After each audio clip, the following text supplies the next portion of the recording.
yaliyoepukika na uongo na uzushi.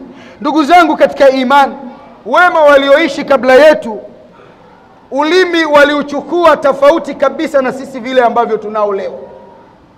Sisi hatuna tahadhari na ulimi, lakini wenzetu walitahadhari na ulimi.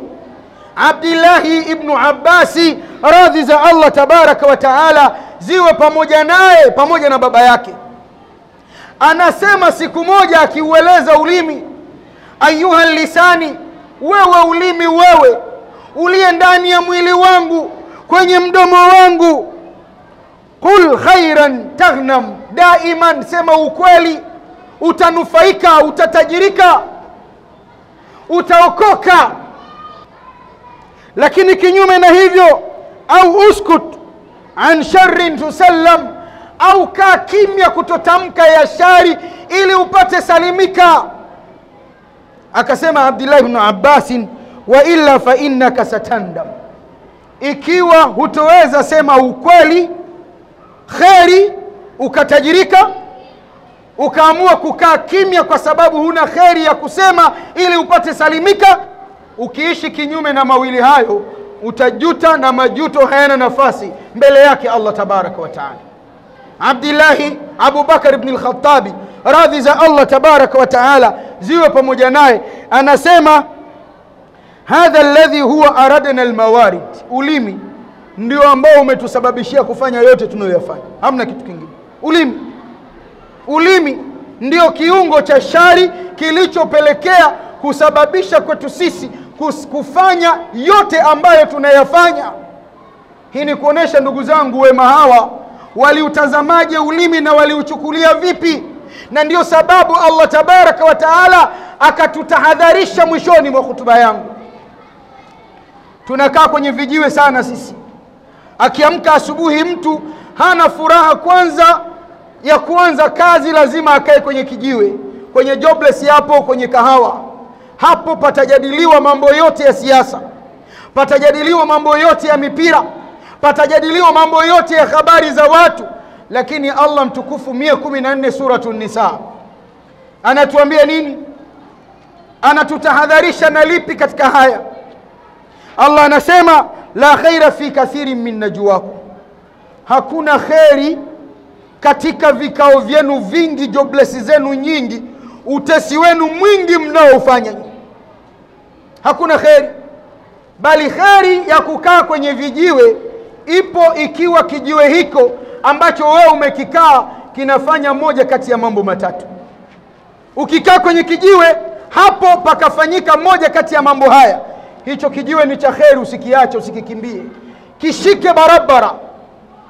Anasema Allah tabaraka wa taala, illa man amara bisadaqati, kijiwe nambari moja cha kheri ni kile ambacho watu wamekaa, kazi kubwa wanayoifanya kwenye kijiwe chao hicho ni kuamrishana habari. Kuna mayatima wanataka kusaidiwa, kuna msikiti, kuna misikiti inajengwa, kuna sehemu panatakiwa pachimbwe kisima, kuna sehemu panataka khairati fulani. Kazi yao kubwa wao ni kukutana hapo, wakaweka fikra, wakakusanya shilingi moja moja zao, mbili zao, 500 zao, zikajenga misikiti, zikajenga madaris, zikachimba visima, zikalisha, zikavisha mayatima, zikawafanya mayatima wakaishi katika namna ambayo kama vile wazazi wao wapo duniani wanaishi pamoja nao.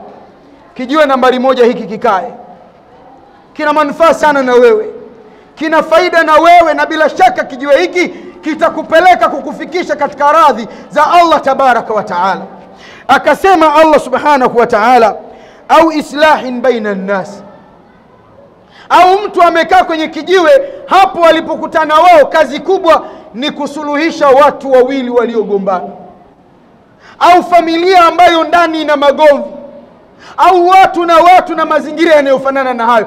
Kazi kubwa ya kijiwe chao ni hilo, ni kupatanisha, lakini si kutenganisha. Kijiwe cha namna hii kishike baba yangu, usikiache, kina maslahi na wewe. Akasema Allah tabaraka wa taala, au maarufin, au mtu amekaa kwenye kijiwe, kazi kubwa ya kijiwe hicho ni kuamrisha mema, kuamrisha watu kuswali, kutoa sadaka, kufunga za fardhi na za sunna, kusaidia mayatima na wajane, kuwezesha khairati mbalimbali, kuwalingania watu waheshimu wazazi wao, watu wasivute bangi, wasinywe pombe, wasifanye zinaa na yanayofanana na hayo. Vijiwe aina 3 hivi usiviache. Kama unakaa kwenye kijiwe, kazi ni kuteta watu, kuleta ushabiki wa watu wanaoishi Ulaya. Unashabikia kuwa na mshahara wa hivi, anatoka klabu hii na kwenda klabu ile.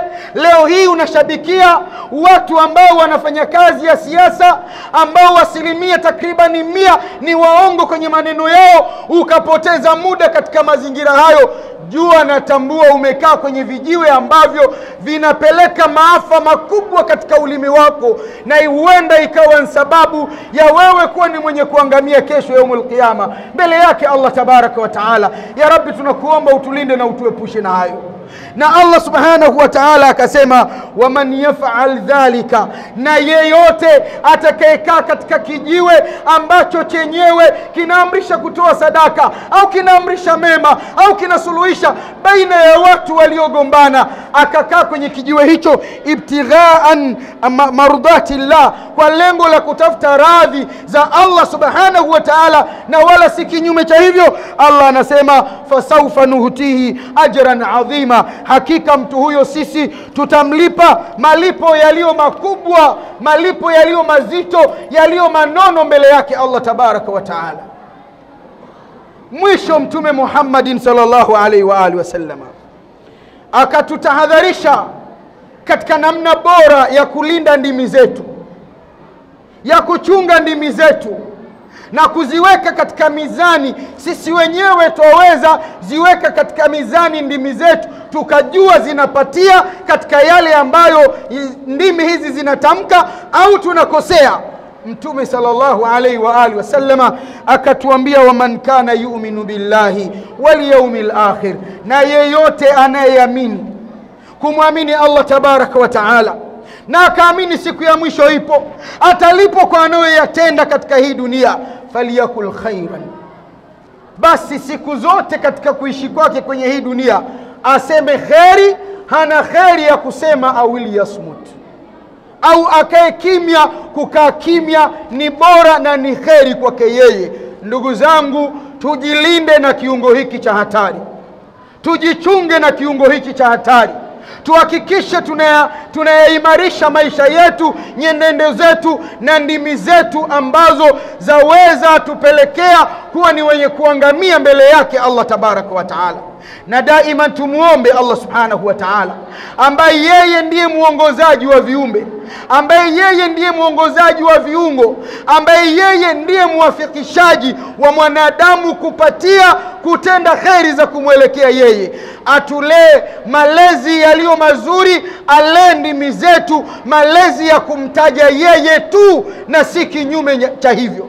Azilee ndimi zetu malezi ya kutamka kheri na aziepushe na kutamka ya shari. Ndugu zangu, inna Allaha wa malaikatahu yusalluna ala nabi ya ayyuhalladhina amanu sallu alayhi wa sallimu taslima. Allahumma salli ala Muhammad wa ala ali Muhammad kama sallaita ala Ibrahim wa ala ali Ibrahim, وبارك على محمد وعلى آل محمد كما باركت على إبراهيم وعلى آل إبراهيم إنك حميد مجيد. وارض اللهم عن الخلفاء الأربع وعن البقية أصحاب رسول الله محمد صلى الله عليه وآله وسلم. ربنا أرنا الحق حقا وارزقنا اتباعه، وأرنا الباطل باطلا وارزقنا اجتنابه. اللهم سهلنا مما نريد ونجنا مما نخاف بفضلك يا لطيف. ربنا آتنا في الدنيا حسنة وفي الآخرة حسنة وقنا عذاب النار. اللهم يا ربنا لا تدع لنا في مسجدنا هذا ذنبا إلا غفرته، ولا هما إلا فرجته، ولا مريضا إلا شفيته، ولا الحاجة من حوائج الدنيا إلا قضيتها يا رب العالمين. اللهم اغفر لأهل القبور من المؤمنين والمؤمنات والمسلمين والمسلمات برحمتك يا عزيز يا غفار. وصلى اللهم على محمد وعلى آله وصحبه وسلم، وقوموا إلى صلاتكم يرحمكم الله.